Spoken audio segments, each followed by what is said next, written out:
So I've been a photographer for 27 years. Whenever I speak to my old man, he always says to me, "Are you still getting away with it?" Like he cannot believe that people pay me to do this. You're listening to the Shoot Your Shot podcast with Lindsay and Tim. Welcome back, everyone, to the Shoot Your Shot podcast. My name is Tim. This is Lindsay. We are professional wedding and portrait photographers.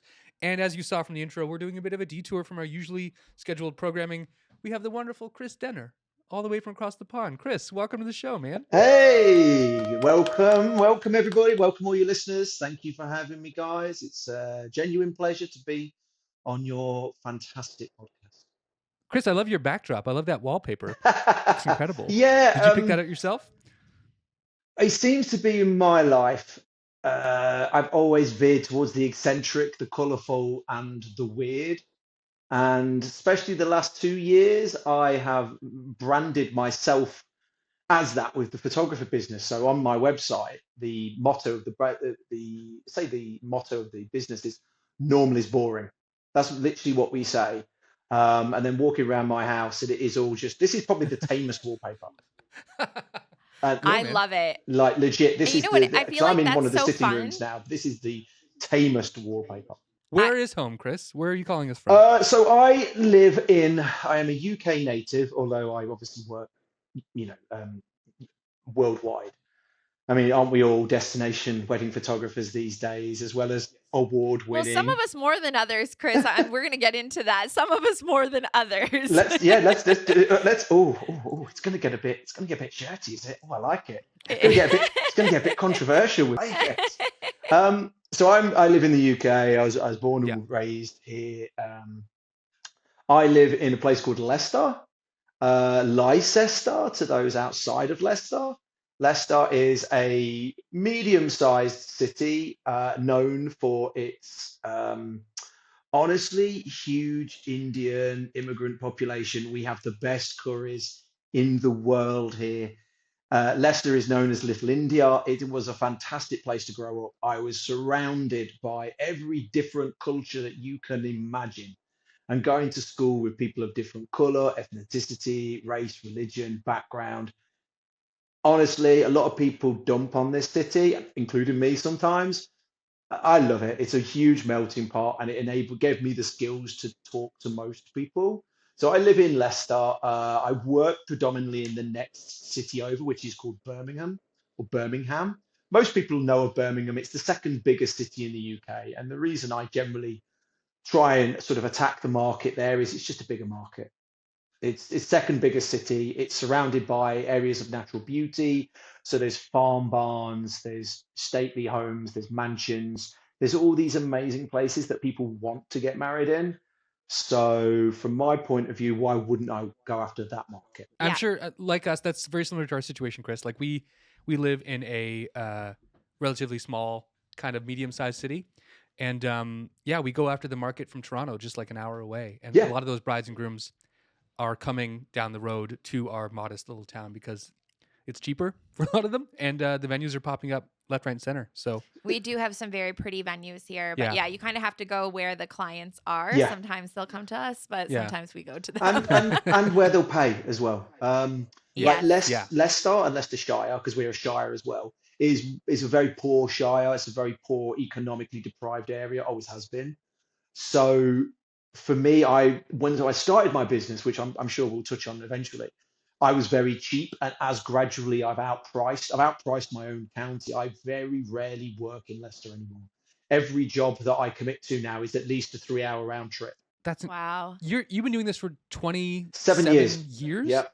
That's incredible. Man and that boy. That was the craziest thing. So, Chris, when we were chatting, like to give the listeners a little bit of a backstory, I guess, on how we know each other and how this all came about. So we've known you from like the way up north hemisphere. Yeah. And I would say that our friendship came to its most beautiful culmination at a sponsored dinner that we had in Lisbon. Yes. Where you and I became really good friends with our server. Yeah. They were serving us beers in like just these tiny, not even a half pint, like a quarter pint Child-sized Yeah. cups. Like Yeah. child cups. And Like, and you Yeah. were like, how do I get more of these? And I just said to the bartender, can you bring us 12 of these? yeah. So I think I started at 3, right? And then we said 6. Yeah. And then I just kept doubling it. I was like multiplying. So we had 12.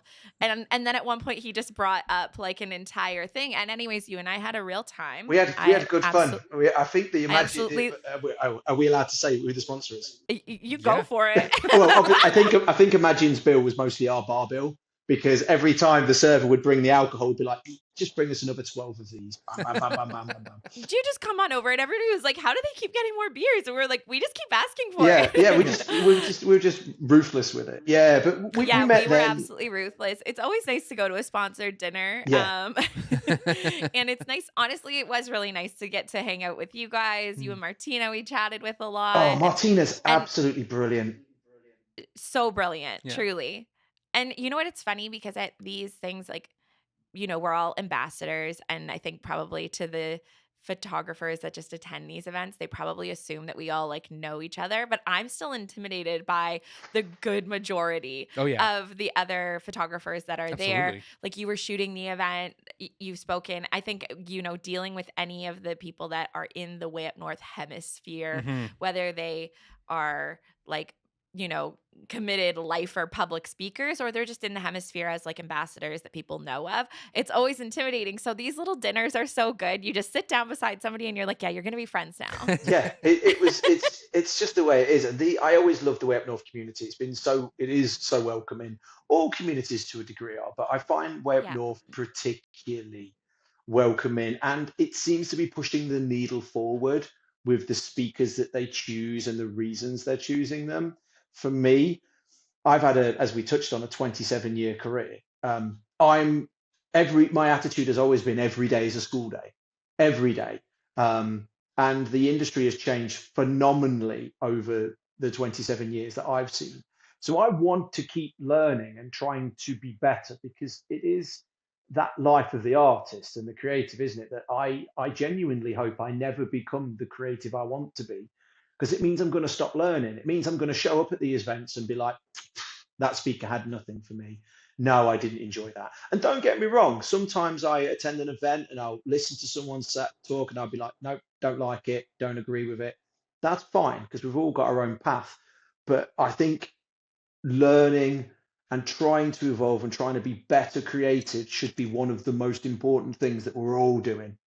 Genuinely. And Way Up North aren't even paying me to say that. I genuinely think anybody that's never been, you should definitely go, because I went to my first Way Up North was 9 years ago, and it was like light bulb moment for me. Yeah, that's how I felt about it too. We always joke on the podcast that, like, I always say, I digress, like that the secondary name of this of this podcast should be like, But I digress. I digress, because I literally am constantly digressing. So not to digress too far from the main event, which is you, but yes, we are huge fans of Oh, Way yeah. Up North also. Yeah. And first of all, I would have never known that you had a 27-year career, because you look phenomenal. So man. whatever it is you're doing, What's your skincare yeah, routine? whatever it is you're doing, and like, is just truly crazy. Is it just creative juices that are keeping you looking so youthful and beautiful, or You know what's what? happening over I'll there? say to you what I say to everyone when people find out I'm 47, is I just say my life has just been women, wine, and song. That is all my life has been. I wish I could tell you that I've looked after myself, that I've made all the right moves. I've always trusted my gut and my instinct. It wouldn't surprise me that if I was on some spectrum, or I was diagnosed with ADHD or AD, or whatever the tags are now. Um, for the dear listeners, I have zero interest in any of those sorts of things. I don't want to have labels attached to anything. I think as a person, I'm excitable. I like to pursue fun, and I like the things that I like. I knew from a very young age, and my poor parents, bless them, they were made aware by the teachers that I was not going to have an easy life. Because even at school, these things manifested: my behavior, my lack to not being able to pay attention at school, daydreaming. I was really good at all the creative stuff. I had no time for anything else. When I was at school, I was like, right, I'm going to be an artist. And then when I was 20, I was a photographer. I then, as people may or may not know, I'm also a musician as well. So for a long period of my life, I was like, I'm going to be a rock star. For the last sort of 27 years, yes, I've been a photographer, but I've also pursued other creative endeavors as well. Like as a musician, I played in several bands, toured loads, released a bunch of albums, all of which are available on Spotify, dear listener. Um, Yeah, uh, What's tell us, what's your band name? give the us a band, drop the the name, band that I drop. play at the minute is called the Rebel Yells, after the Billy Okay. Idol song with a dollar I was gonna sign at say, the end yeah. because we've got their ear to the ground and that's what the kids want. And that's We'll link it. We'll link it oh in yeah, the please show please do. Yeah, description so everybody can listen. we've had I've like listened. Big fan. We've had Big like fan. we've had Truly, like you're one so one good. hit, which was like really random and weird, which was really good fun, and we got that just after COVID. So we were just like, hey, that's awesome. But I'm also a creative, as in like I do my self-initiated art, I write, I draw. I haven't done any self-initiated art for about 5 years, so I think that's going to be my next project going into 2025. I've had five of my own art exhibitions, so I'm looking for number six now. And yeah, generally, I just find like if you love your job, then you're not working. And I genuinely love what I do. When I've got a camera in my hand and I'm being creative and I'm at people's weddings, because that's all I do now as well. I just want to clarify that for the listeners. I know there's a lot of photographers that do a bit of corporate, maybe family sessions, they do this and that. I only shoot weddings. That's all I shoot.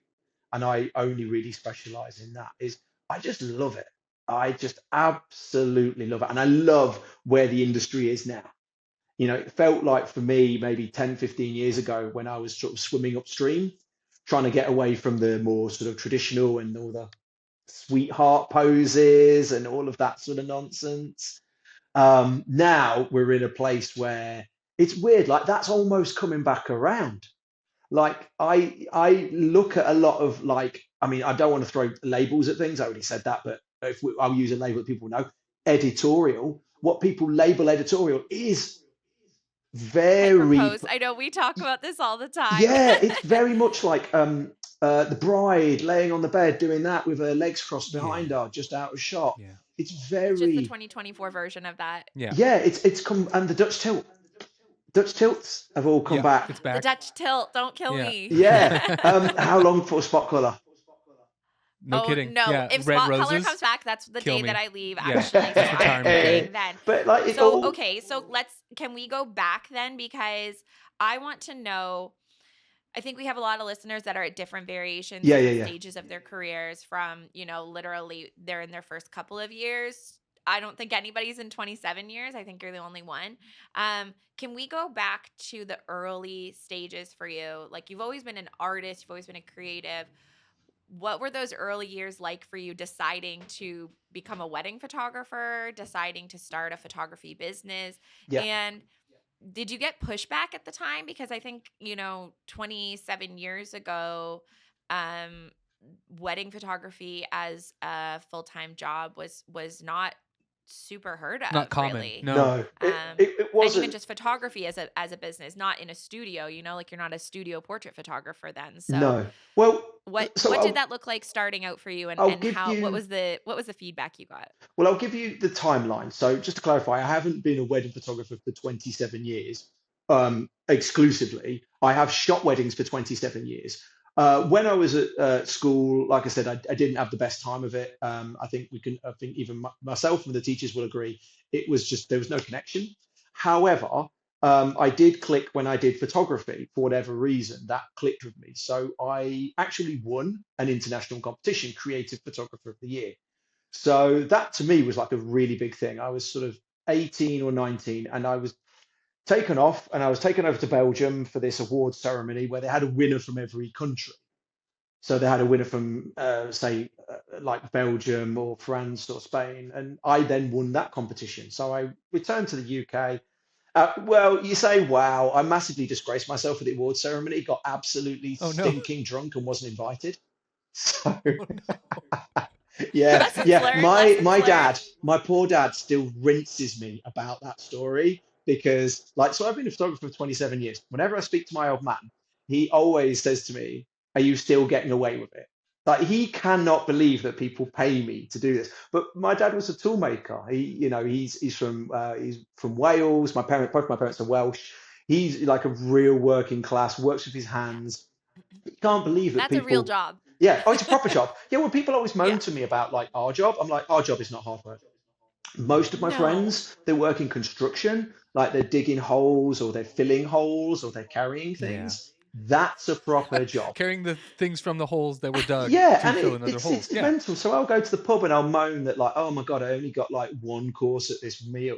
I got one course meal at the wedding that I was shooting for 10 Yeah. hours. And my mate's like, Yeah. Where everyone looked fantastic and you got to take photos of beautiful yeah, people and my at a mate's night like, meal. hey, On listen, literally the happiest days of their lives. It you, was a hard job. you, Somebody had to do it. you can't take it too seriously because then I'll talk to my friends and they'll go, I just sat in a digger in the rain for 3 hours.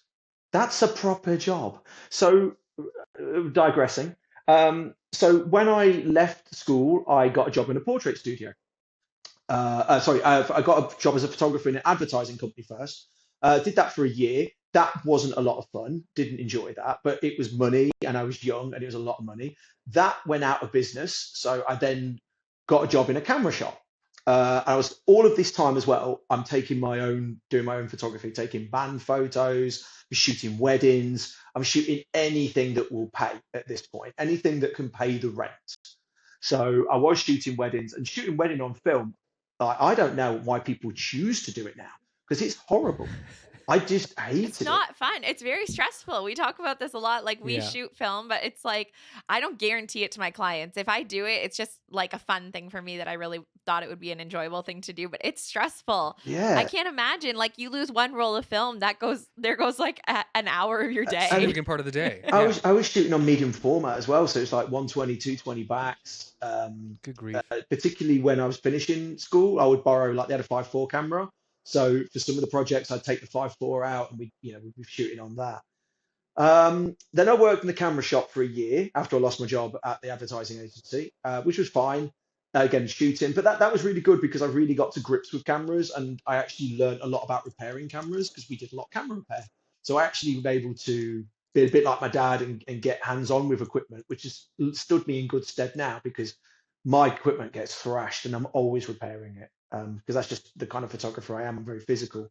Then what happened then? So after the camera shop, yeah, then I got a job in a portrait studio, which was crazy. That was really good for a young photographer working in a commercial environment, which is success driven. It'll either make you or break you. And this portrait studio that I worked in was really, honestly, the making of who I am as a creative. Not because they were particularly creative, but because they were very sales driven. Very sales driven. They taught me that there's no shame in selling. You're there as a service provider, give great customer service, and you'll see the sales start trickling in. So I was there Chris, what for kind of portraits were you taking at this portrait studio? What was the it was focus well, of it the was a bit of studio? everything really. It was mostly Okay. couples. So, but it was a very high-end portrait studio. So, for example, the average spend in that studio would, in Canadian dollars, would be probably like 1,500 Canadian dollars. Wow. That would be the average spend. So it was, like I That's said, it was a crazy. very Which is like high-end. crazy even now, never mind then. Like Yeah, going back, I mean, I left there 17 years ago. So, back then it was the average in the UK was like £700, but I would, with the way I would be working, so you get a cool couple come through the door and I'd be hitting them. And again, you learn about studio lighting, flash lighting, color psychology, composition, shape, form, learning about your clients. So if a couple come through the door and I would, ring them up before they come for the session, what are you into? Oh yeah, well, this guy, my husband plays guitar. Can you bring his guitar in? Okay, well, I'm into this and that. Okay, will you bring that in? Mixing these things in a cool way and producing portraits. People would spend sometimes up to £3,000 with us.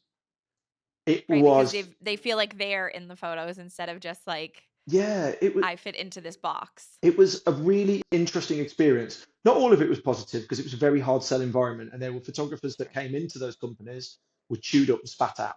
it was not for the faint of heart. The term work hard, play hard really applied to that company because it was, I couldn't do it now, I'm old, but I was in my late 20s. We were working incredibly long hours, but we were making a lot of money and the money did trickle down to us. And I learned an awful lot.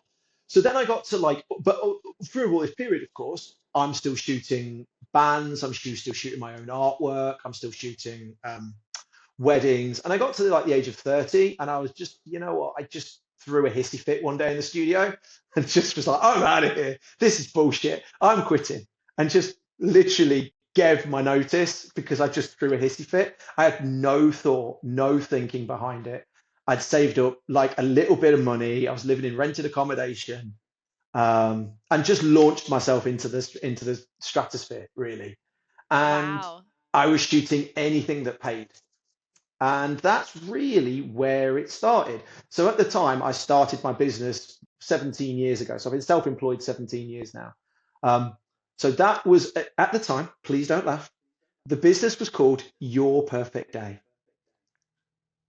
I'm not laughing. It's Ah, come back bang. around. It's Yeah. here again, Yeah. Chris. You'd fit right in with that title. Like, To it's just so sorry for shutting chintzy up and today. naff, but that's what the industry was 17 years ago. It was chintzy, it was naff, it was ivory, it was all of these horrible things. It was sweetheart poses. It was Did all you of guys have did you have the TV show the TL or like the channel TLC where they do like wedding reality shows? This was like a really big thing probably about 15 years ago, Yeah. like before I started as a wedding photographer when I was just like watching TV, it's like in university. And they'd have these reality TV shows. And honestly, I think that's where this stuff came from is these reality TV shows of like, you know, like this is your perfect dream wedding day. We've got glitter and sparkles and tiaras and like crazy shit. Like that was kind of just the vibe at the what time. weddings are. And Yeah, so I think because we all felt like we needed, when I started out, I felt like I needed to fit into this box of wedding photography being Mm. that like perfectly curated thing, right? Like, and not, there's no personality. It's certainly not your personality in No. that. I think it's interesting because there is a point in what you just said that I want to pick back up on. But like when I started the weddings, you got to bear in mind I was charging nothing. I was charging like my only motivation. Like I didn't even know what it was to run a business till like maybe 5 years ago. Like I was just literally running and gunning, and if I had enough money to pay the rent, then I was happy. Like it was hard to graft and create money and be successful. Yeah, it was just survival. So having like aesthetics and having dream clients was just like that's just nonsense. Yeah. But there is a You're weird like, thing. I'm just lucky to pay bills right Yeah, now and that these yeah, people's photos worked and they're happy enough. yeah, Happy to get away with it. and also yeah, happy to get away with it. And also if something doesn't happen, oh well, oh well, The it standard's so low. yeah, it doesn't matter to well, obviously it matters, but the pressures weren't too high because I was charging a very low rate. But then gradually, as being self-employed, I was like, right, okay, so I can do 6 band shoots a day at £100 and get messed about by bands, and even though I play in bands, can't stand bands, or I can shoot a wedding for £1,000. Well, that's a no-brainer, isn't it? And it was just a Yeah. commercial decision. I'd love to say that I wish I was one of those photographers that loves love, and I want to tell you a lovely love story, and I'm so in love with love, and I'm not. I don't care. I like the money. I like the money. I don't It's give a a shit really, about your love story. yeah. Tell me, I want to hear about your lovely love story, and it's like, no, stuff like that makes me vom. Um, Well, let's but talk about that, Chris. Let's talk about your brand as it is today. Like Because yeah, you've it's obviously evolved. it's yeah, yeah. it's evolved, it's pivoted, it's something very personal to you, I feel, as you just mentioned. So how do you present yourself today to couples who are in fact in love, but they want you? Yeah, How's so that one of conversation the look? best metrics I found, which will sound terrible to most people, is when people say, um, like, how would you describe your work? I just say it's not shit. And It is not shit. mic No. drop. I just leave it like that. I'm like, it's not shit. And then I elaborate by saying, okay, think about everything you may think you know about wedding photography, and we're just going to put that in the bin. All the stuff that's traditional, time consuming, boring. We're going to put all of that in the bin. And what we're going to create is a body of work that's personal, unique, and colourful. I am, as an individual now, my brand is brash, it's colourful, it's creative. I attract those clients to me because, you show what you want to shoot to a degree. Majority of my work comes through referrals, either through a wedding venue or from past clients. And something that I've found is a really good route to market, which I would advise all of your listeners to try, even though their first reaction will be to not do it. Wedding fairs, 100% wedding fairs. Now, I'm not talking about the little rinky-dink ones at your local, YMCA down the road or your leisure centre. In the UK, we have one that's the biggest in Europe. So I do that twice a year. And it costs a good part, like £7,000, £8,000 to do. They're 3-day events, but they have like 30,000 people through the door. Each of them are paying £30 a ticket. They're through the door. My advice to any photographer listening, look in your area, look in your region, find the biggest wedding show and book a table. Turn up with your work, put yourself in front of a client.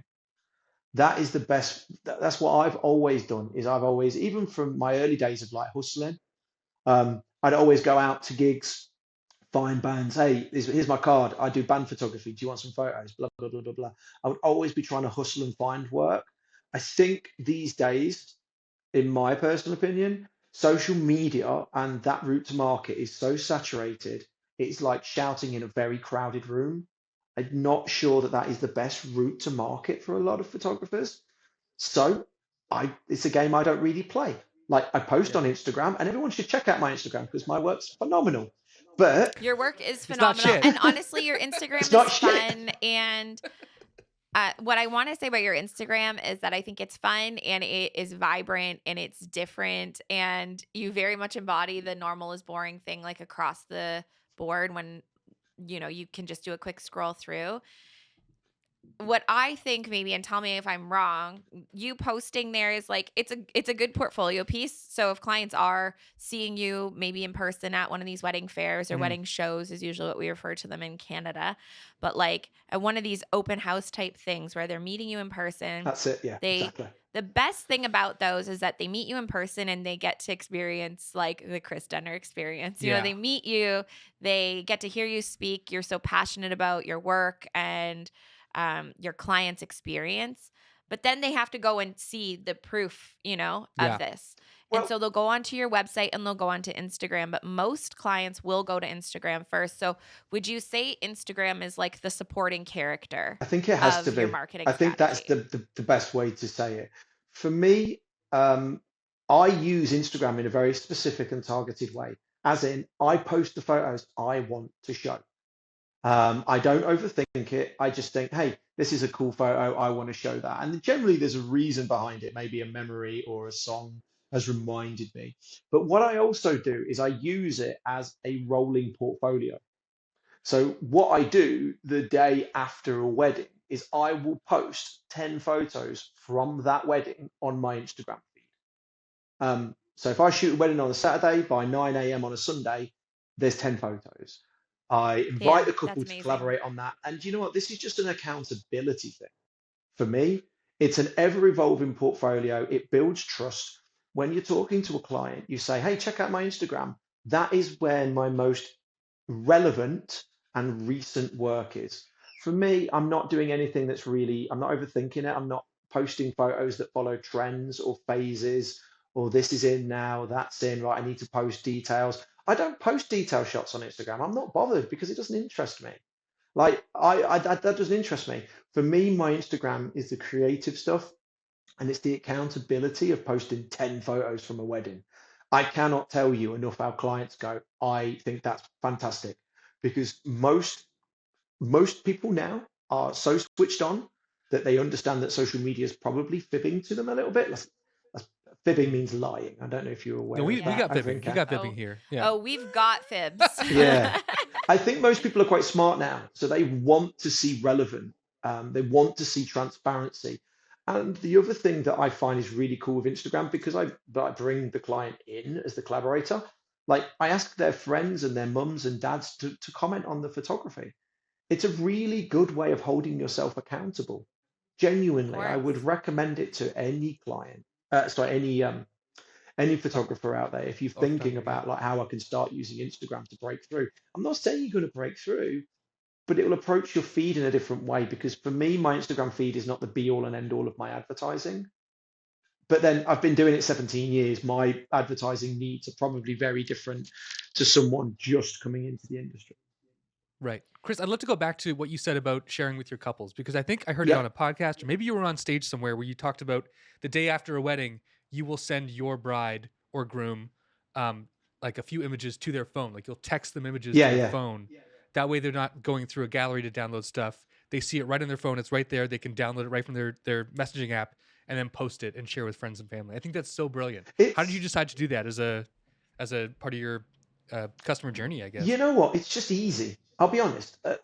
After doing it for so long, like 27 years, all of my workflows are just down to expediency and ease, really. So, for example, on my phone, I will have the in the run up to the wedding. Let's talk through the run up to the wedding. Run up to the wedding, I'll usually do a pre-shoot with the couple, sell that to them. So straight away, on the morning before the pre-shoot, I'm messaging both of the couple on WhatsApp and texting them. Hey, here's the details for the shoot. Hope you're excited. Blah blah blah blah blah. The day after the shoot, they've got the photos because I turn them around quick, and I'm texting them saying, "Hey, love the shoot. Hope you love the photos." Blah blah blah blah blah blah blah. And so you're building a relationship, and then in the run up to the wedding, I'm just dropping into the WhatsApps every couple of minutes, every couple of weeks. Hope you're looking forward to it. Say the wedding's on a Saturday. What I'll do on the Monday is I'll leave them a voice memo, and it will just be a voice memo saying, "Hey guys, long range weather forecast is looking like this, and this. So we might want to think about this, and this. Just a heads up. I know you got the pre-wedding guide, which I send out to all my couples, but just in case you skip that." On the morning of for bridal prep, just have everything set out for me and the dress hanging. When I'm meeting the boys in the pub, just make sure that they're not too smashed, blah, blah, blah, blah, blah. Make it fun, japesy, but give them information, give it value. So on the wedding day, before I leave, I'm sending them a message. Just on my way now, guys, just leaving the house, dead excited, can't wait to see you, blah, blah, blah, blah, blah. And then by the time we get to the day after the wedding, Tim, then it's like, here's your photos. I've posted them on Instagram. You just click the collaboration. But here's the photos should you want to share them on Facebook or you want to DM them to someone that isn't on Instagram. I love being a part of your day. It was great hanging with you, blah, blah, blah, blah, blah. Speak to you soon. That's it. I don't think the workflow is effective if it just comes from out of the blue. I would get like these things, honestly, that it doesn't take 20 seconds to send a message to someone. I just find it's not a good excuse to say I don't have the time. Um, yeah, just pick up, engage with your clients. So and a side effect of that as well is you're looking. So I want to touch on something I spoke upon earlier. That's transparency. Transparency in the industry. I think we're all seasoned professionals. The three of us have probably got opinions on what that transparency means. For me, I want the transparency to connect with potential clients. So I want my clients to be able to trust me in what is an incredibly saturated industry full of, and this is not all, but some of the practitioners out there, as I'm sure you'll agree, are not ethical. They are not ethical. And I can, even only yesterday, I was talking to a photographer about another photographer who was acting in an incredibly unethical way. And it does happen.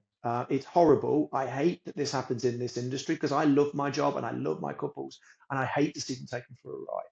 So I pride myself on being transparent.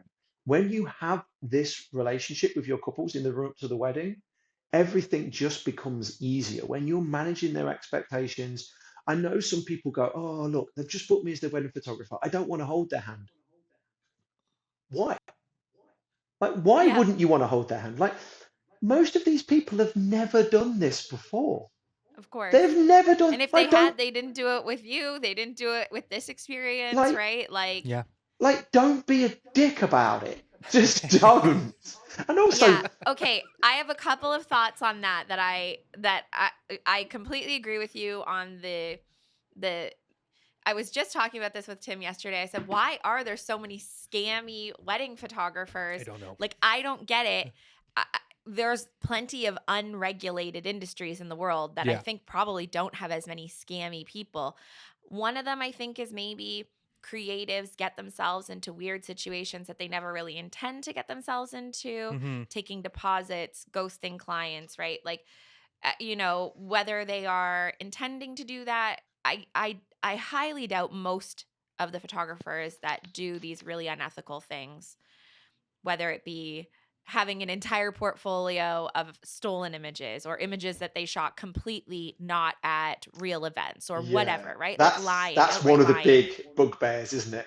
That's one of the really big ones. Then there's these other photographers that book clients, double book, triple book, Send because associates who aren't them. they send people that Yeah, aren't them. They bail. completely ghost people. They Yeah. don't show up. Like there's many tiers of it, and I'm like, why does this keep happening? It's so confusing to me. It's happened since like I started in 2012, so I've seen enough years of this to know like this isn't a new phenomenon. The more saturated the industry gets, I think the worse that unfortunately that has become. Mm. But the one thing that I love that you do with these texting things, that your little cues of sending a voice note, Yeah. first of all, is so personal. I have friends that send like little video messages to inquiries Yeah, or I do that as whatever. well. I do that. It's just brilliant. a very personalized experience, and it's something that I haven't done, and I honestly feel like this next year it's something I really want to adopt into. Just like previously, the reason why I didn't text my clients is because organizationally, I fear that they're going to start then just texting me all the time. Like, hey, question about the timeline, question about this. So I think that there's some boundaries that I personally would have to set out to be like, this is like a quick check-in spot, but like if we need to talk about bigger picture things, like let's do it by email so Yeah. that I'm not losing So track of a you. quick point about that, which is you're absolutely right. I got in early doors on that. And so I say to people, I say to them, anything that's like relevant or updates on timings or anything, you've got to email.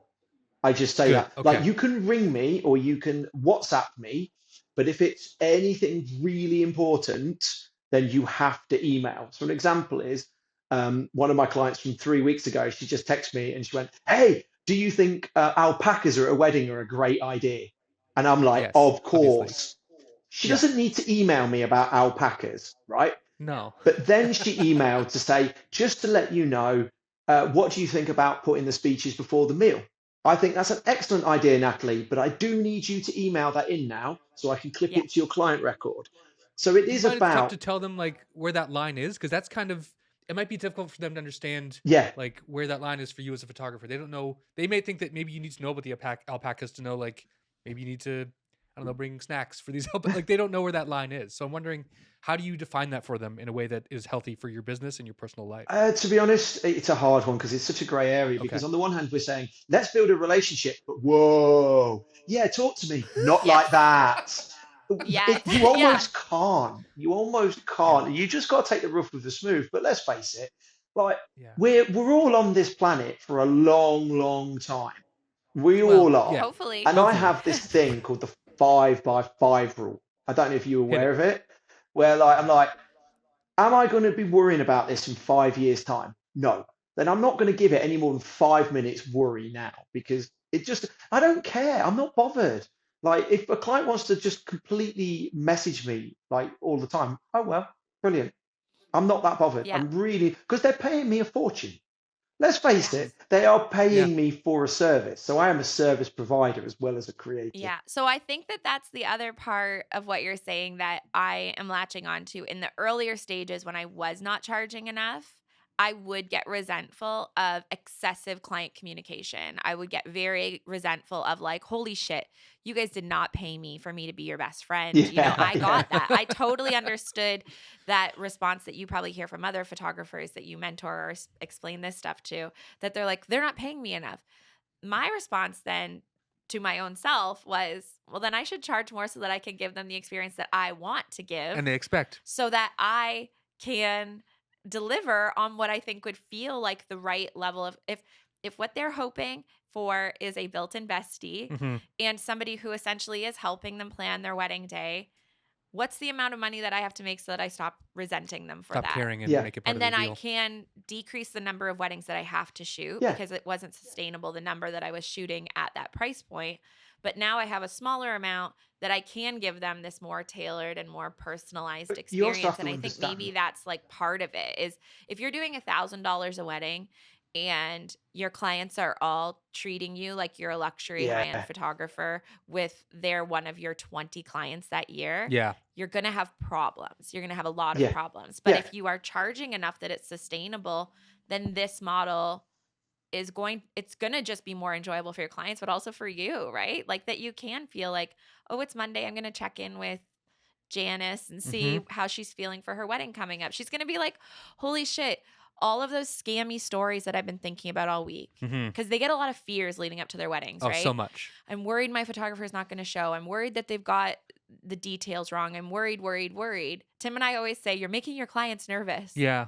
When we hear other photographers doing dumb shit, showing up late or not communicating enough leading up to it, my biggest like goal is to just have them going into the wedding being like, if there's one vendor I'm not worried about, it's Lindsay. You And know it would what? be you, Chris, because you've That's literally it. confirmed every detail with them. That's it. That's literally part of my sales pitch. I say to my couples in the run up to the wedding, you're gonna have so much anxiety. And I says, I'm so blunt to my couples. I'm like, I am not bullshitting you now. You will have so much stress and worry, but you will not worry about me. You will be worried about the cake or the suits don't fit or the waistcoat's not turned up or this, oh my God, it's pissing it down with rain. But you will not have to worry about Chris. The other way, there's two other things I want to touch upon of what you said. The first, in terms of managing their expectations, is I am very proactive with my client management. So when they book, obviously they get their contract and blah, blah, blah, blah, blah, all the legal stuff. But they also get a PDF, 22-page PDF from me saying what you can expect, wedding tips. Do you want a pre-wedding shoot? What if it rains? What if this? What if that? And I literally say in the email, don't need to read this now, but if you're bored, read it. Then literally, or if something comes up for you and you're worried about it, right? Because a lot of the time these girls will talk to a bride, their other friends getting married that year, Yeah. and they're like, wait, my photographer sent me some information. I think that was in there. They can go and reference it, right? Yeah. Yeah. It would probably save you a couple of Text. well, emails it's or all texts or yeah, calls it's or all whatever. silly. It's basically a posh FAQ because again, all of my workflows were built from efficiency and expediency because I just kept getting asked the Yes. same shit. So after a while, I Yeah. was like, I am bored about asking about sparklers. I am bored of answering about smoke bombs. I am bored about asking about confetti. So I put it all in a PDF, send it out. This is where you buy it. This is how much you should do. No, you can't do sparklers in summer. Yes, you can do sparklers in winter. I don't do sparklers in summer. That's just a stupid idea. That These are good tips. I want to see this guide because I was looking at your photos and we're going to share some in here so everybody can see your work because they Mhm. need to see it. But your confetti shots are so freaking good. And Yeah. I love confetti. I had a lot of confetti during COVID when we had smaller weddings, Yeah. when people were looking for something exciting and To fun do to and do with see, like yeah. 15 or 20 people. And I was like, can you please go get confetti? But you don't realize how much of that journey is photographer driven, Yes. right? Mhm. Like you're literally telling your clients, if you want that visual experience of Yeah. confetti or of sparklers or Plan of it. then we need to discuss how much and when and where we're going to buy this from and when we're Yes. going to do that during the day and who's going to be there for it. Like, are you doing a sparkler send off with literally every guest, or are we doing a cute little sparkler moment with like your Wedding party or close yeah. family. So- So Yeah. I love that that's like something you provide them because that makes total sense to me based on your end product, Well, like it's the also- photos that you have created. Builds into the transparency thing again because it's about a consistency of delivery. So if you look through my work on Instagram or look at my website, then it is about a consistency of delivery. Like all of my photos, they don't all look the same, but they have the same feel and the energy. That's what people are booking me for. And that is simply because I'm communicating with people.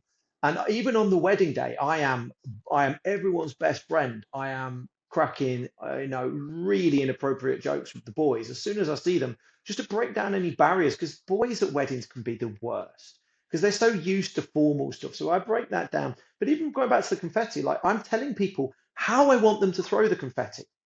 And I'm literally being like, don't throw it up, don't throw it at, blah, blah, blah, blah, blah.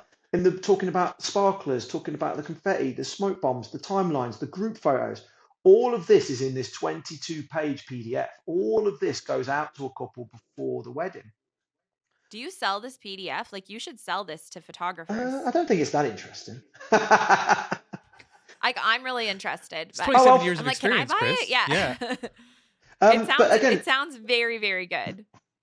but it does again. So they get that when they book, and then after their last Zoom call before the wedding, what they actually get is another little GUP PDF, which is only 8 pages, so it's a short version. But it's more about prep, and it's more about in the morning. What do you want? What? Because listen, I don't want to be turning up and going through, get the bride's shoes out, get the jewelry out. I mean, I don't do lay flats Constantly asking anyway. for the same thing that every wedding we always turn up and we're like, hey, so where's your stuff? Bride's probably in hair and makeup.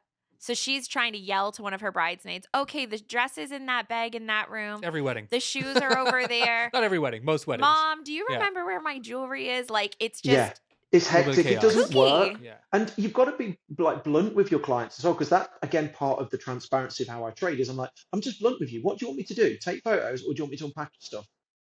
Well, Realistically, and that's the thing. Like, they would prefer you to be taking photos. yeah, They would you would prefer to not have the time that they've invested with you be wasted on you doing clerical duties that could have been done by a bridesmaid that was just chilling, drinking champagne all morning, anyways, and was looking for a little task. Like, Yeah. and I'm also, from my point of view as well, I'm very blunt with the couples. I'm like, listen, on the morning of bridal prep, it is quite intimate. It's an intimate experience for you and the girls. You've got to make it as easy as you can for me, because I don't want to be turning up and oh, it's in that bag over there. Oh, what's that? Oh, it's the bride's lingerie. Oh, it's this or it's that. yeah. I don't want to be doing any, and I'm blunt with them. I'm like, I even says it in the guide as I don't want to be dealing with that because that's inappropriate for me to be doing. Yeah, I If don't want to you, be finding your thong randomly. It's not for yeah, me. it's Yeah. just cringe, and it just. And don't get me wrong, I have a very blunt, no barriers relationship with my couples. But Right. again, I don't want to be, it's just time consuming. It's a waste of time. So they It's a have waste all of of these yeah. guides. And again, going back to the transparency thing. So when the wedding is finished, they can genuinely recommend me to other people because I have held their hand. I've been their bestie. I've created great work. And the one thing I would say to all of all of the photographers listening, look at your Google reviews. Like transparency, I think is going to be a We looked huge at thing moving yours. forward in the next 5 years. That's going to be the big thing in this industry because people are cottoning on to what you said about photographers with portfolios that aren't real weddings, that are trading as something that they don't have the experience for. So, Yeah. me, for example, I have over 300 five-star Google reviews. I've worked really Yes, you hard to do. It's get insane. 300. 300 5-star and nothing lower. I think I've got a 1 star, but that was from another What? photographer. Well, Ah, obviously boo. it's not relevant enough to go into your thing because it still says 5 stars, Yeah, like your yeah. overall Google rating. So, Because I have 1 star and mine's a 4.9 because of it, that fucker. yeah. But But I think it's like, but I think holding yourself accountable and that transparency. Like for me, I've had 304 people have gone out of their way to leave me a 5-star review. That is Incredible. incredible. And Yeah. I get that's a, unheard of. well, It's truly unheard of. and I think moving forward as the industry emerges, transparency, authenticity, and connection with your clients is going to be and obviously we're all going to be content creators and we're all going to be hybrid shooters. They are the Yes. thing, that is the way this industry is going in 5 years. Yeah. And Please God. I say this to all photographers with the utmost respect. That is the direction of travel for this industry, and I am excited for it. I am Well, let's talk about excited. I'm excited for it too, and I'd love to talk about transparency just from like the Yeah, beginning. Maybe your pricing is public online. it is. Yep, Very 100%. good. When did you make that choice to make that switch, or has it always been public? It's always been public, but also when I was growing up, my dad always said, if you have to ask, you can't afford it. That was his rule of That's what thumb. my parents always said too. And then I think ran into the same thing that you probably did, is that people assumed if they had to ask, they couldn't afford to work with me. Yeah, And so people that were totally able to afford to work with me Didn't ask. didn't ask because And it stopped right there. The conversation was and over. it does create some really weird feelings in your clients to have to ask how much it is because perhaps they can't afford it and nobody wants to start out their wedding planning experience feeling like shit, I can't afford this. feeling Yeah. like Yeah. this is too I much and I'm just never going to I be able just to think do it's this. such a weird barrier to market. I just Yeah. think I don't get it. We don't get it either. I just Yeah. see it as a barrier. I also think as well, this is just me, I know of photographers that are shady and they have a sliding scale. So they'll have a Interesting. photographer, For locations, yeah. they'll have people inquire and they'll shoot a wedding on a Friday for 1,500, but then they'll shoot a wedding on a Saturday for 2.5. And Yeah. I tried it from transparency. So I say to all my clients, you will all be treated the same. You're all paying the same. I'm completely upfront and transparent about everything that I do with my couples. For me, it is just a weird barrier to market. And you know what's even weirder? Like I have literally caught so much shit from photographers for it. I love it. I love that I'm Oh, upsetting them. same. I love it. Literally same. I get photographers reaching out like somewhat regularly, especially once I first started sharing my pricing online. Um, local photographers don't like it, right? Because they feel like, okay, well, if I feel like you're here, then my pricing has to be here or my pricing has to be here, wherever, based on what I think clients perceive you to be. First of all, I'm like, I don't give a shit. You price your day, whatever you want to price your Yeah. day at. If your clients now see my pricing and realize, oh shit, we could get the photographer we actually wanted for less than we thought, and now we don't have to go to so and so for the deal, that's on you, baby. You either have to innovate and get better and more creative with your work. I think it only makes us all better.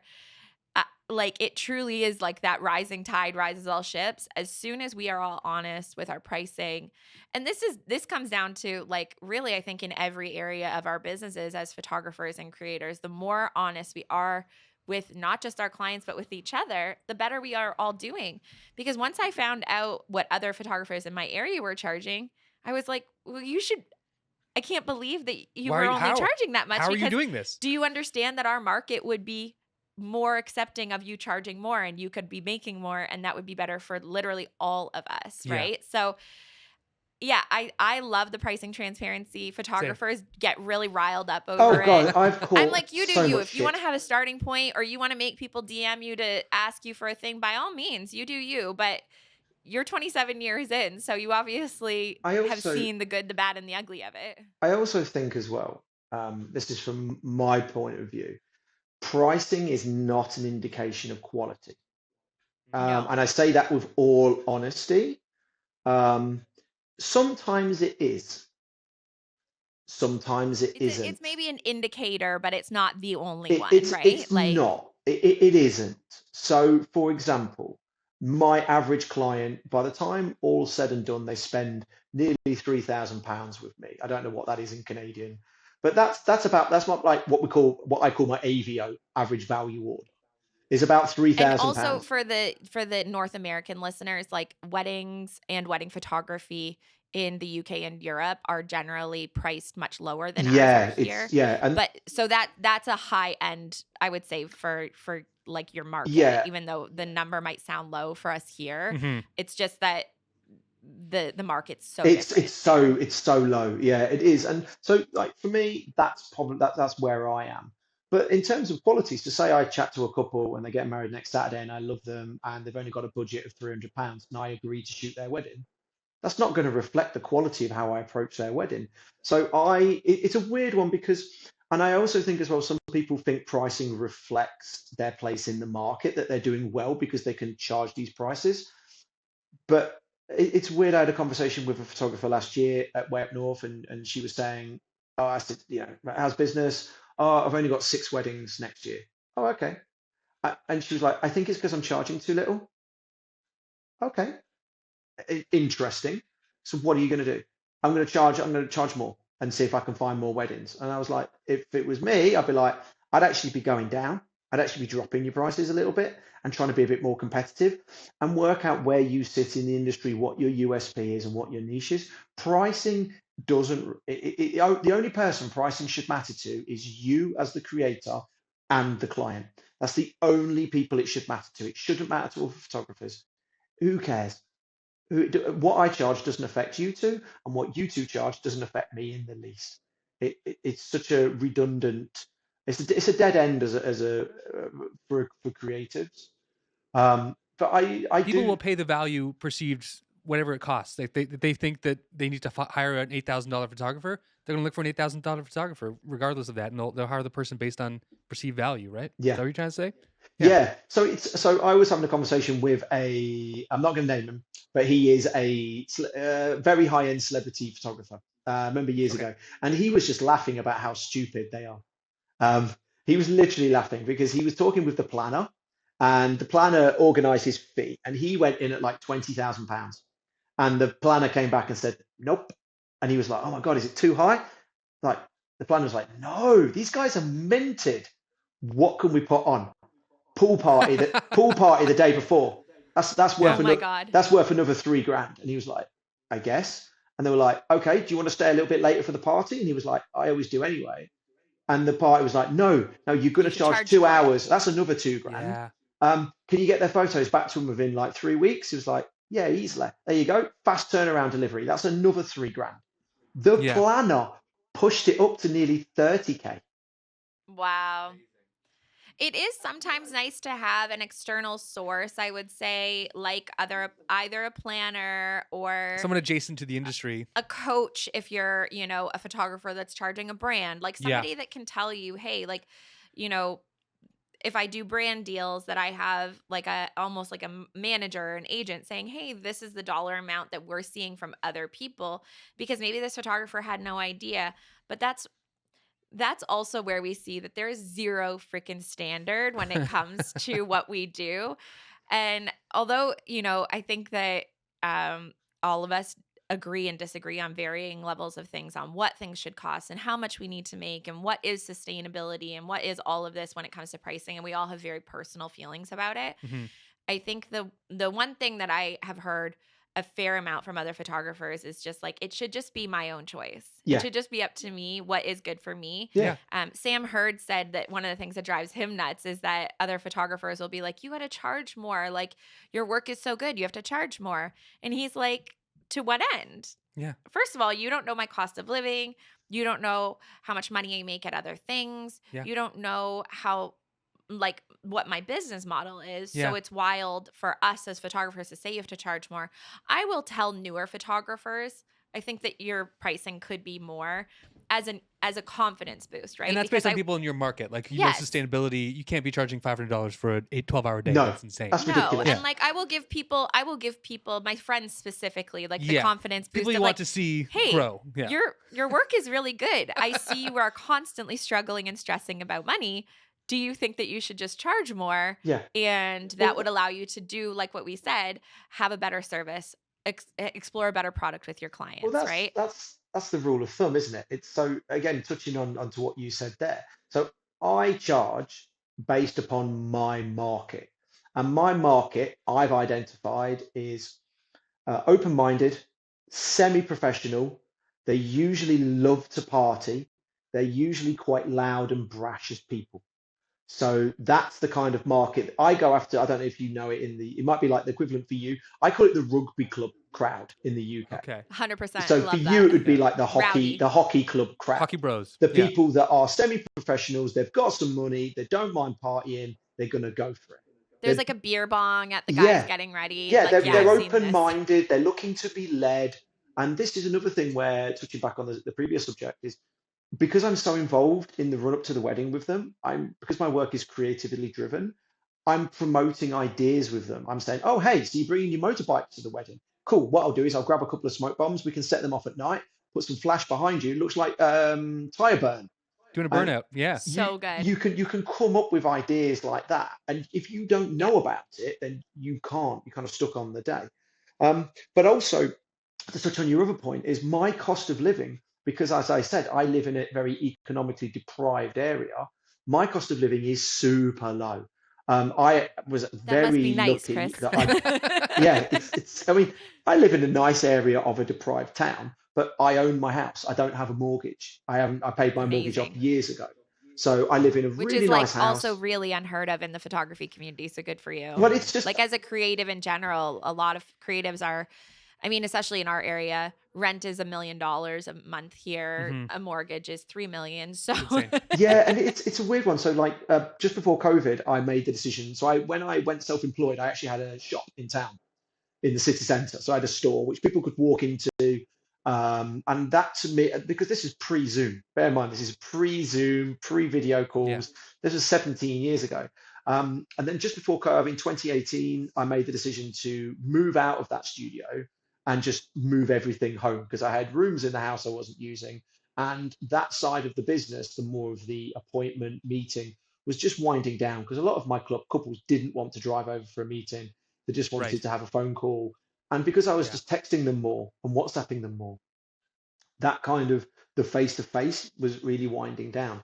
Um, so in terms of that was a one of the biggest game changers for me as a business is you know what, I was so stuck in my ways for so long, and then I realized, you know what, this studio I don't need that this is this like studio. gold star for me, that I was like, hey, I've made it. I've got a studio in the city center. I've had it for, I've had it for, I think I had it for like 11 years. Flicking the switch, locking the door, and pushing the keys through the letterbox was so liberating because I was able to move away from that whole period. And then COVID hit. So I was at home a lot, obviously. Yeah. Um, Yeah. and then I managed to sort of use that time to rebrand my business, really think about what I wanted. And then when 2021 came around and we reopened everything, I was able to come like roaring out of the gate, fully rebranded, fully realized. I knew exactly what I wanted to create because touching on what you said earlier, like survival mode, I was in survival mode for so long, just working, an average would be 12 hours a day, 6 days a week.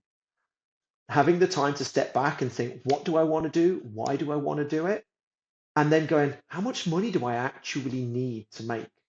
And the other thing is, my worry is that if, yes, in an ideal world, I charge more, but I just don't think I'm going to be shooting the weddings I like to shoot if I price more.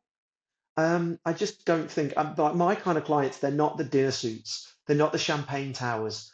They're not the love heart sunglasses. They're not the editorial. That's not who my You're vibe speaking are. about my clients right now. You're talking about Lindsay's you're, clients. you're literally describing my clients to a T. The love heart sunglasses, the champagne Yeah, towers, it's the not. That's not tuxedos. me. Like, There is a threshold. You're right, Chris. There's a threshold even in Canada for us. Like there's couples who are like come from like millionaire families who have an expectation, who have Yeah. this level of like your photographer has to be XYZ.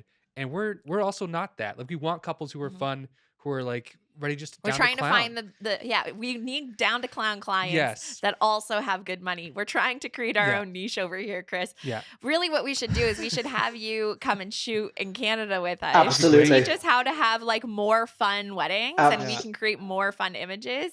Okay, I have a few questions. I Yes. know that we only have so much time because we do try to keep these under an hour, but it's just not happening because unfortunately we're having too much fun. Let's get the I have beers a in. few Get the beers in. Where's that little girl I bartender know. with the tray? Honestly, we should start crushing beers right now. I have a few questions that I want to get through Yes. before we end Fire. this. The first one is you have shot 46 in 46 destination countries or 46 destination weddings. Regardless, the number is insane. Yeah. I'm disturbed by it. You've shot over 800 weddings, Wow. according to your website. The number's probably even higher now. 846, I think it is, or something Good like grief. that. Holy Okay. shit. That's the update. It's a little bit much, actually. But as of December 6th. my first question is, we've talked about your marketing and your social media strategy. So we kind of have a pretty good idea of how you're getting clients, but how are you getting clients in so many different places? Are they like they're looking for the Chris Stenner experience? They want this, like they're looking for, but what specifically are you doing to be able to get clients outside of your own market? Because I think that that's like the golden goose for so many photographers. Yeah. And like we touched on at the beginning of this, there's so many people that call themselves destination photographers that like perhaps are not, or whatever, are maybe doing workshops. I'm not here to say. Ooh, But you're so I used to controversial. shoot a lot. I used to shoot a lot of destination weddings, and the market completely died for me in 2020. So really, this is a selfish question for me. How do I get back into it? How do I get destination clients again? How I do people think see me as the it was- destination photographer? Right. This is just my opinion, and this is someone that's That's what we're here for. and cards on the table here. this is me stepping away from that market as well. Like I Okay. don't do as much as I used to. I think this year I've only shot two destination Okay. weddings. Last year I think I did like four or five. The big thing that's changed me is obviously, I don't know if you're aware of it in Canada, but we have this stupid thing called Brexit in the UK, which Heard means of that it. Yes. we can't work in Europe anymore. Brutal. We used to be able to, literally, it was if I want to shoot in Slovenia or Latvia or Morocco or Marrakesh or Paris or Spain or Madrid or anywhere, I just jump on a plane. I can't do that anymore. So Yeah. that is one of the Same reasons for I'm us in moving away from Canada. the industry, We're just in case quite people are limited interested. legally. But what was, I think, I'm going to talk broadly about my approach to marketing and how what I'm hearing from people. When Yeah. people book me, they are literally like, oh my God, when I came across your work, you were like the dim light in a dark room. And this is what I think a lot Oh, of photographers really need to hear. yeah. I look at a lot of Instagram, a lot of websites, I mentor a lot of photographers, and the thing that I say to most of them is, what is your USP? Like, what is making you stand out? And I'm going to use a reference that Cole Roberts from Way Up North, we were in conversation one day, and he was talking in nice comments about my work. He said, the thing is with you is you stand out in the sea of sameness. And I would honestly say to What a photographers, compliment. yeah, I mean, Cole's no nonsense. He's a brash Canadian boy. He's no nonsense. Think about the sea of sameness. A lot of photography is safe. It is nice. It is aesthetically pleasing. Um, that is not really what I like to do. I'm not into that. I'm into the perfectly imperfect. I'm into the ripped dress, the muddy the muddy boots, the hair all over the face. Someone's tipped the drink down the groom. That's the kind of thing that I'm into. I'm into that rugby club mentality. And when couples find me and I say, "Hey, it's okay to be that. It's okay not to be perfect. It's okay to be brash and blunt and be yourself. That's all absolutely okay." They go, you are the dim light in the dark room. Because I think, going back to the Instagram issue, a lot of people's feeds are very curated to be beautiful and aesthetic. And this is an actual issue I wanted to talk about quickly, not to get on my high horse, but I think as an Let's industry, hear we it. need to be far more Tim and representational. I are always on our high horse. Join us up Well, here. I'm, So I'm Lovely. right. Yeah. There we go. yeah. I'm on the It's high nice horse. up here, And honestly. the high horse is on a soapbox as well. So Come on out. right. Representation in this industry is terrible. Absolutely terrible. The amount of Instagram feeds I look at where it looks like all we shoot is straight white couples is obscene. I'm Yeah. sorry, we need to do better as an industry. When I look at people's wedding websites, when I look at their Instagram feeds, I look at their advertising, it is all straight white, beautiful couples, pretty people in pretty places doing pretty things. And I'm sorry, we are doing everybody a disservice. When was the Totally last agree with time you. you saw any imagery from someone who was disabled or partially abled in a wedding context? It's honestly rare, or if you do see it, unfortunately, you're Yeah. seeing it on like a, you know, viral, check out this beautiful couple with And it's always the, held up, groom hasn't in a it, in wheelchair. virtue It's like signaling. it's like this It's there as a crazy virtue thing. signal. And Yeah. Yeah. Instead of just like, well, that's just a couple that got married. Yeah, yeah, it's not seen as an average thing. It's seen as a look at this outstanding yeah. thing. This person's in a wheelchair. This person Aren't I is so virtuous that I differently shot able. it? And don't get me wrong, like that's okay because it is bringing awareness. But I think as an industry, we can do so much better with our representation of everybody. And I literally had an argument with a photographer last year about his Instagram feed because it was all straight white couples just being beautiful. And I really lost my temper with him because, and I think that is an utter disservice.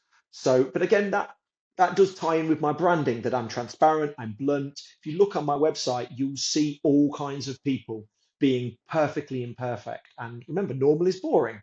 So I don't want to shoot the Well, and the normal. I great want thing to about that find, is that your clients probably feel like they can be themselves. They don't have to be the Instagram model. They don't yeah, Yeah, have to be like this version. of themselves that Yeah. isn't true. Yeah. Yeah. One of the hardest things that I sometimes hear from clients is like, oh, well, I hope that we make it to your Instagram. And I have to remind them, listen, it's not That's that not what I this is about. only I put Yeah. people on Instagram if they are a certain look or whatever. I am terrible at my Instagram. It's not well thought out at all. Yeah. If you would like to be on there, I'll throw you up. What do Yeah. I give a shit? If I feel like the photos look nice and I'm proud of the work that we did, which hopefully we are, and I think it represents what I'm hoping to book more of, then I'm going to post it. It has nothing to do with like, you know, Your Aesthetics. day your specifically. your Yeah. aesthetic, how much money you spent, any of that. Yeah. It seems really but gross it to is me. hard because it is a marketing tool, right? And it's so easy for us to look at our competitors' work. I'm totally guilty of looking at, you know, the work of photographers, even at Way Up North, that I love and I think is beautiful, and wow, how do I create these weddings? And then you look and you're like, this is a hella curated feed. That's how. Yeah. And also, I imagine also- your eye is like mine now, that as soon as you see something, you're like, style shoot, Next. style shoot, Yeah. Yeah. fake shoot, I not think- real wedding. And some of these I'm practitioners, like, I know that model. Yeah. I worked with her before. yeah, some of these I think a lot of it practitioners comes are from- getting really good at the minute. They're getting so good at it, but I'm still, because we know the Still realities clocking. of weddings, that you don't have all of this time. And it is weird because I know there is this attitude in the industry that like style shoots are the same as a wedding shoot. And some people believe that. I personally don't. In 0% do I believe that. Yeah. I believe it helps you hone your posing skills with a less stressful scenario when you do a styled shoot, because you can be clunky with your words. You can try to pose people in different ways than you normally. I think it's practice. To me, that's what I see it as. I see it as really good practice. I mean, I do a lot of style shoots. I enjoy them for that reason, for the creativity, just to kick the jams out and try things that are new. But And you can ask them to do anything you want, whereas Yeah. you maybe can't ask that of Well- a person that's paying you and hiring you for a job. Well, Yeah. here's the thing, right? On the style shoot, they are in service of you. On a wedding day, you are in service You're of in the service of couple. them. And it is the Correct. same as saying like a wedding is the same as a style shoot. No, it's not. Because you can't say to me, to use another analogy, when I'm at band practice is not the same as being on stage. They aren't. I'm sorry, they are not. They're technically the same thing, but they're not. You know, if I sing a There's a bum crowd, note there's a at band reaction. practice, Yeah. I can get away with it. I can't do. If I rip a solo at band practice and it goes terrible, we stop the song and the lads laugh at me and we go again.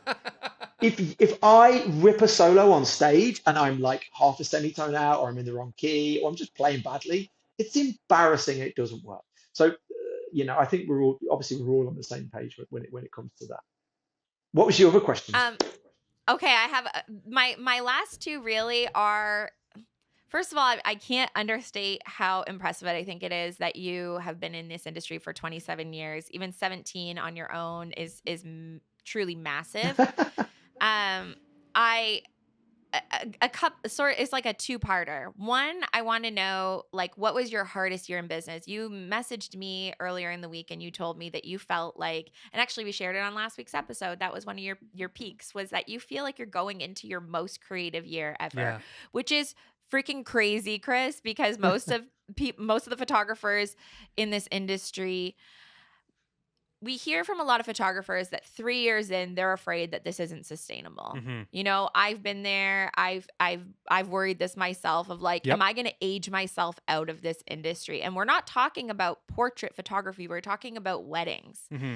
We're talking about like, Trend driven. aesthetic driven. Yeah. You know, you have to, although, you know, you're rejecting the heart sunglasses and all of that kind The of wide that net. type of trend. Yeah. You still know what is aesthetically pleasing. You're not out here doing spot color. No. You're not out here showing Not up to yet, I'm people's not. weddings looking. You might be. If spot color comes back, is Chris joining? What's your color? What are you gonna go with? Red. You got to go red. It's got to go red. Red for danger. Yeah. Red eyes. What are you gonna do? Yeah, it's got to be. Yeah. Red bouquet. You got to get the rose bouquet. Yeah. No, Like, let's just stop. So sort of a two-parter. How do you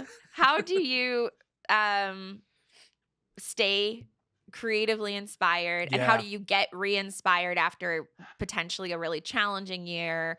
Like, and what would you say has helped you stay relevant in an Changing industry market. that's constantly changing? Yeah. Okay, so if I go off on tangent, drag me back. Tangent away. The Tangent all first, day. the Tangent. first one It's is literally called I Digress, the podcast. So. Like, so I often say to people, creativity is a muscle. You either use it or lose it. Everybody is born creative, in my opinion. It's like everyone's born can sing. But if you don't use them tools, then you lose them. And this is part of I had the issues I had as a child is that it was really I was really forced to try and, as everyone said, and there's various school reports that my mum and dad were ashamed of, where it's like Chris has got to knuckle down, um, and he's got to start paying more attention because I wasn't interested in those boring stuff. I was interested in the creative stuff. To me, it was like I just had to run. I had to stretch my legs. I had to be creative. I have to, and this is why I engage in all forms of creativity. Do bear with me, I will get to the point. So for me as a creative, it's a burning need. It's something I have to do. Um, as a creative, I've got more and more excited about where my work is going. You got to bear in mind, like 8 years ago when I first started using things like the smoke grenades or color or different crops or interesting compositions, I was like, oh my God, this is too much. This is so weird. I'm not sure if this is right. Um, but people were loving it and moving, and were attracted to it. So, in answer to your question, I'm just driven by the need to be creative because I want to be creative. However, there is a problem within this industry, which does link into the styled shoots thing we touched on, is that there is a leader and a followers mentality that I think this industry has attracted some photographers that, for whatever reason, don't have that creative drive for whatever reason. And I don't understand why. I was on a workshop about 3 weeks ago in Madeira with Cole from way up north actually, and we were co-hosting it. And seeing all the difference in the 12 photographers on that workshop was incredible because some were super creative and super pushing it, and some just were like really tentative and in their box. And Right. what brought it home Maybe to need to me, look at what other people are shooting in order to yeah. feel confident enough to do a So thing. Yeah. what it brought home to me is that it's something that unfortunately, and I'm sorry, dear listener, this is the truth, it can't really be taught. You have to come to your own realization of what it is you want to see. And if you are seeing stuff on Instagram and going, that's what I want to do, there's nothing wrong with that. Use that as your starting point, but make it your own. I do, as we all see, there's a lot of plagiarism. That's what this industry, plagiarism in everything. I'm a musician. Yeah. We all write the same songs. We all use the Feel same like an sort of artist. five chords. Yeah. There's nothing wrong with that, but try and make it your own. Try and make it personal. Creativity is unfortunately a personal thing. I can't teach someone to be creative. I can Yeah. It's a give thing that them, we often, I can give them yeah, I was prompts. I just can going to give say them all of, guidance, yeah. but I Lead a can't horse to teach you water. to be Right. creative. I can No, give and you, that's the thing that I find a lot of newer photographers sort of suck at is that, Mm. and fair, because they're okay, so you become a photographer, you get a camera, Hmm. you have decided you're going to give this thing a shot. What do? You're probably going to look at other people's work. You're probably going to look at their websites, their Yep. yeah, Instagram. You're going absolutely. to see what it is that you like. I've used this phrase so many times, and unfortunately, I've had to use it a lot with photographers that have completely ripped me off, like 100% word for word, verbatim from my website, ripped me off. Mm. Like you said, creativity is a thing that we work on all the time. It's taken me a really long time to make really nice website copy that feels like me. I know you've tried really hard on your website. Your copy is beautiful. It really represents who you are, Hmm. like, and what you offer your clients. No one really rips off my photos. I don't know what that says about me as a photographer, but I will tell people, like, there's a very big difference between finding inspiration and finding imitation. Yeah, Yeah. yeah. And I am totally on board with us finding inspiration from each other. Like I already told you, I'm going to go out and try to figure out how I can get more of my clients to bring confetti into their wedding days. That's Hmm. me finding inspiration. I am not, however, going to take your 22-page PDF and scrub normal is boring on it and put the most normal wedding you've ever seen by Lindsay Coulter at the top. I'm not going to do that. There has to be a line. And I think as the more veteran photographers, it's really important for us to remind people inspo's totally normal. It's literally Yeah, where we find our own voice in that noise. You see, I don't like. I'm going to find mine somewhere in here, right? That comes from a sustainability thing, right? You want people to be finding their own path, their own journey, their own like way forward as photographers, so it feels authentic to them and to their couples, and they'll create better work. Like if they're just ripping off everyone they see, sure you can make a business out of that, but like the Wish you're just version the Wish of Chris. version. You're the Yeah. shitty version of Chris. It's the and who Timu wants to hire version, that isn't it? person? And it's Yeah. like there's things I see on Instagram and I go, heart that, I love that, I love that. But I'm able to look at it and go, right, I love that because there's an element of movement and mood. I love why that. do I you love love that that? because Think of the about- composition. For me, Dissect it for yourself, Yeah, right? like Like re- take it apart yeah. and say, what about this do you really enjoy? What reverse can I take engineering. from this Like I like a lot idea? of the stuff I like on Instagram is generally off-camera flash stuff with weddings because I find Yeah. it. Cool. I'm like, that's really interesting. How have you done that? That's or stuff by like Fergarista, his use of composition, people like that. But also as a creative, two of my biggest photography influences are a photographer called Tim Walker, who is a huge photographer for Vogue. I know that's such a bullshit term for in wedding photography right now, but it's not like Vogue. Actually for Vogue, not Yeah, not you the didn't pay. 1500. You didn't pay for the advert in Vogue. Is that what you're saying? Oh, Yeah. You're controversial. You're such a shit stirrer. We're controversial. We hit below the belt. Yeah. Right below. So controversial. So he's an amazing photographer. I would recommend anybody look at his stuff. He's super creative. Tim Walker. Tim Walker. Tim Okay. Walker Okay. is super creative, like really good. And then another photographer who I absolutely love called David LaChapelle. And he is so Tim Walker is an inceptual creative photographer. So he comes up with ideas. David LaChapelle is a celebrity photographer.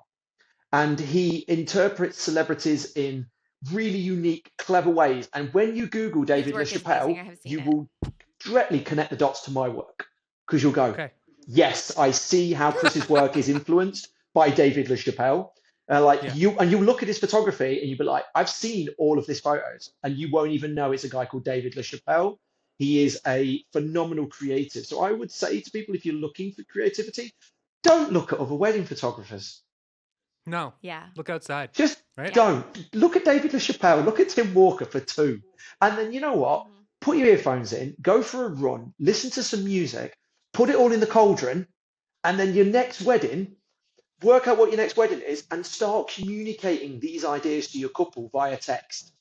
Start communicating these good. ideas. Don't just rock. Because there was a photographer I was speaking to last month, and she was like, oh, I've got this big wedding this weekend. I says, oh, what ideas you got for it? "Oh, I don't have ideas. I just wing it. I was like, what? You just wing it? That's not how, like, my creativity is strong, but it's not that strong. Like it needs some gas in the Plan. tank to get You me need a North Star. started. You know, it Yeah. needs some gas. I need some ideas in the tank.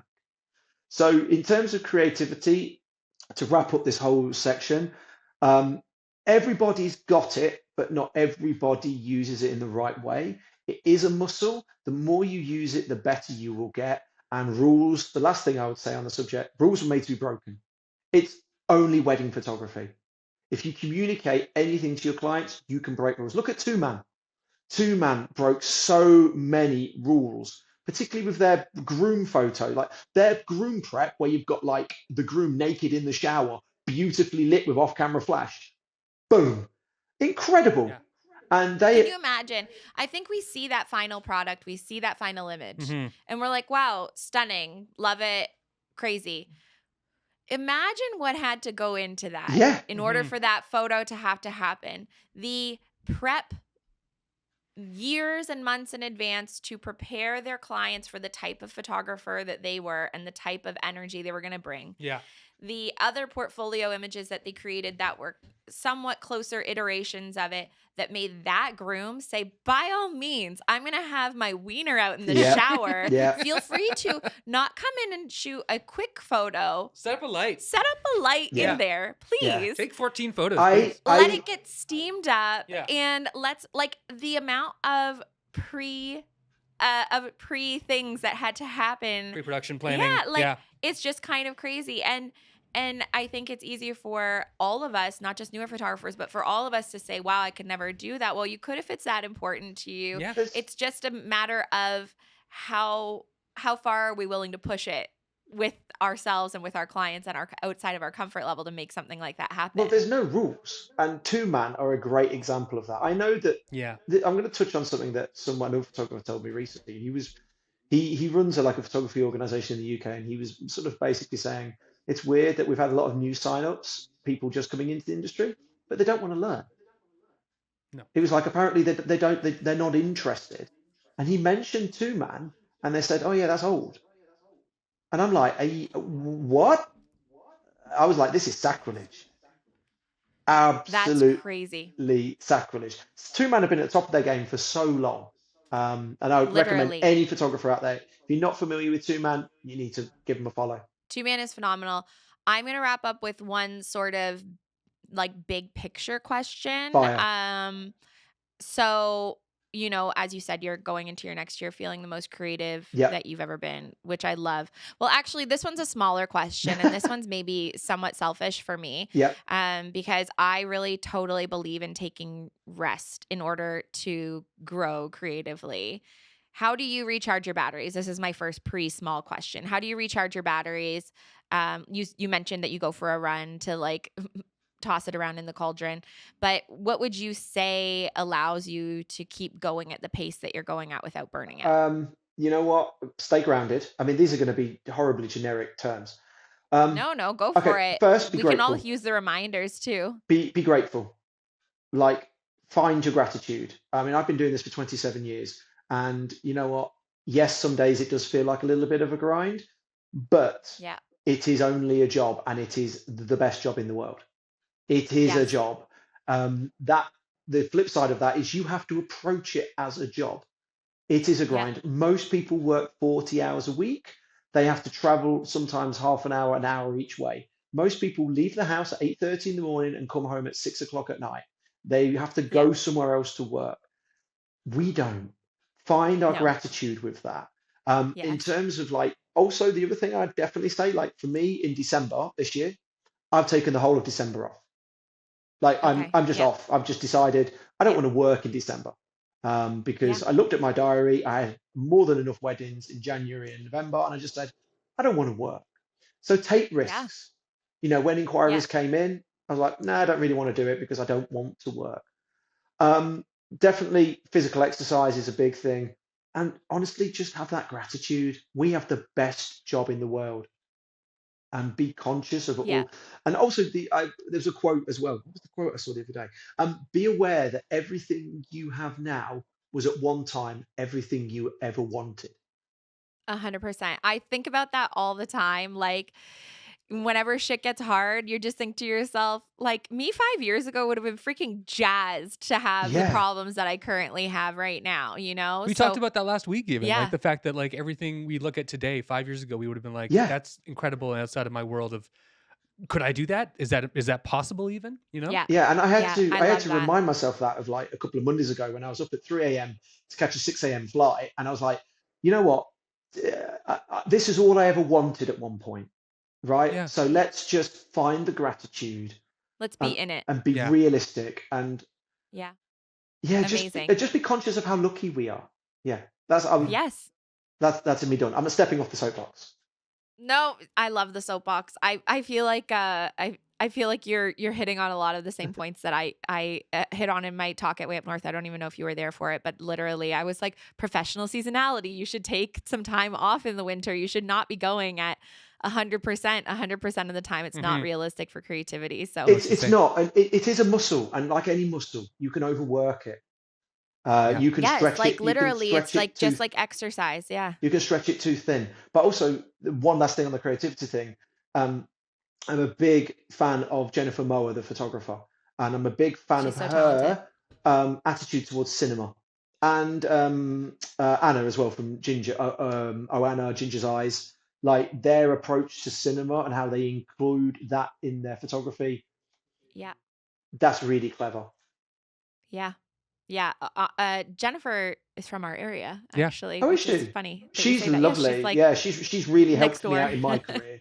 She's Yeah, she's so talented. Yeah, she's got an eye for talent as well, I like to think, because she's got me on a few stages around the world speaking to people, because Oh, she amazing. saw me once somewhere and was like, I like him, and then she's You're just been it. talking me up to loads of people. So That's a fantastic. lot of time for that girl. She's genuine as well. She's a nice woman. Yeah.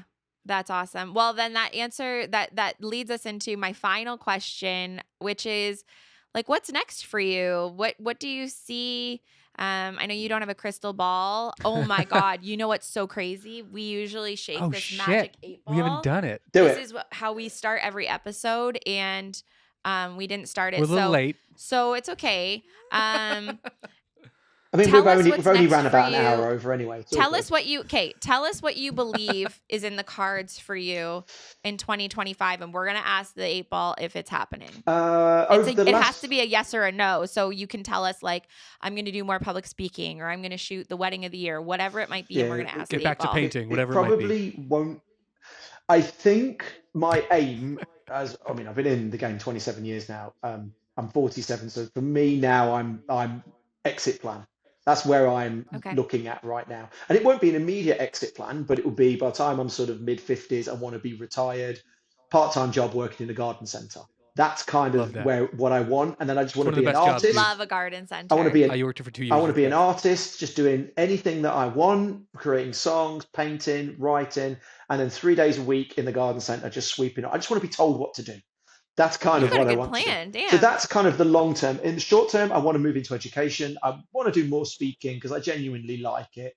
I enjoy Yeah. You're very conversing good with at the it. industry. I like hearing people's challenges and then offering my opinion. Because whilst I may not have the solution, I can certainly offer an opinion.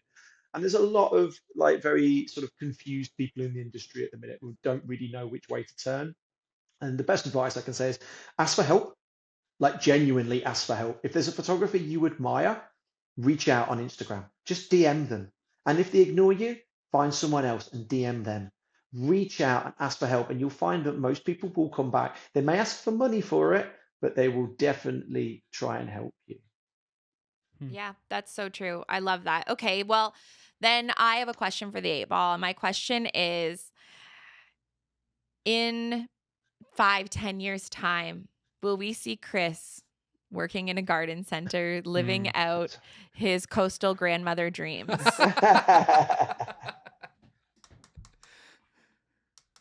Our 8 ball is flawed. It hates us. Okay, well, I just have to shake it again All because it right, didn't really give me okay, the answer okay. that I was looking for. Or, It's I mean, not it doesn't always have to be a accurate. garden center. It can be a music shop. It can be a music store. Okay. That could be cool. Okay. I just use garden center. That'd be I just sweet. want a job where I can just be told what to do. Yeah. The outlook says good. The outlook is good for that. I'll- So that's great. Thank God. Thank you, Magic 8 Ball.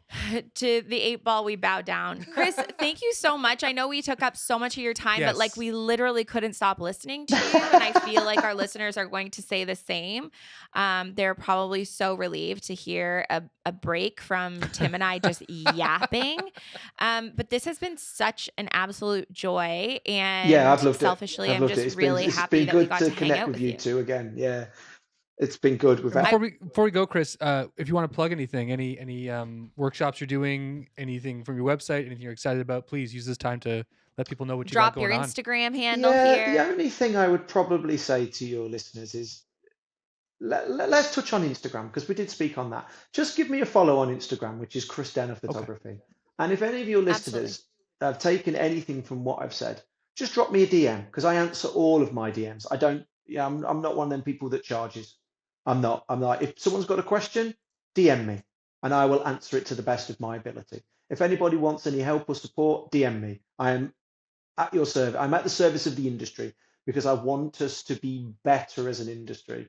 And we can't expect people to be better if we're not showing them how to be better. I'm not saying I'm an expert, but may not have the solution, but I will have opinions. So yeah, just drop me a follow on Instagram. Everything I advertise in terms of my workshops and speaking engagements and things like that will all be advertised on the Instagram anyway. Great. And Amazing. also, are you guys at WPPI next year?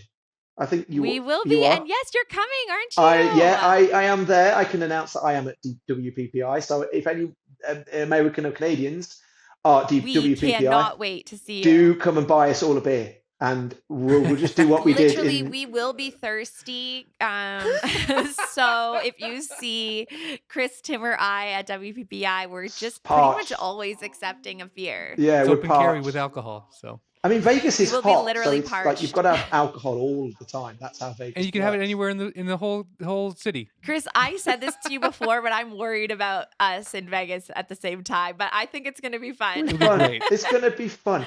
Oh, and the other thing I would say as well, obviously now I've announced I'm going to be at WPPI. If anybody listening, I am looking to shoot some couples when I am in Las Vegas. So if anybody knows of any couples that might suit my style of photography or just wants a session with me, drop me a message and we'll have a conversation about it. Because as I touched on earlier, as a creative, I genuinely enjoy creating. Whenever I'm traveling for Way Up North or any of these events, I'm always putting shoots in wherever I travel. That's just who I am. To travel to WPPI and not shoot seems like a wasted opportunity. So I'll use Right. your reach to try and connect with some people. But yeah, I'm after a couple of people, a couple of couples to create something different with. Oh my gosh. Your dog is making an appearance Oh, just hello. in She time is. for us She to is. say Do you want to come and say goodbye. hello? Do you want to come and say Oh hello? my This is God. Indy. This is Indy. She's a 13-year-old cockapoo. Say hello. Oh, there she is. Hi, Indy. Oh, kisses Wow, now. make my Kisses for whole daddy. Yeah, day. she's That's now nice. saying, Wow. right, Dad, hurry up. Come on, I need feeding. She's like, it's time to go. Dinner time. Yeah. Okay. Chris, thank you so much. Thank Thank you, you, Indy, Chris. for being here. We will have all of the links and all the ways that you can find Chris All in down below. the description below. Thank you for being here. It's been a pleasure. Yeah, my pleasure as well, guys. Right, take care. See you soon. Bye. Bye, Toodles. bye, bye, bye, Bye, bye. Chris.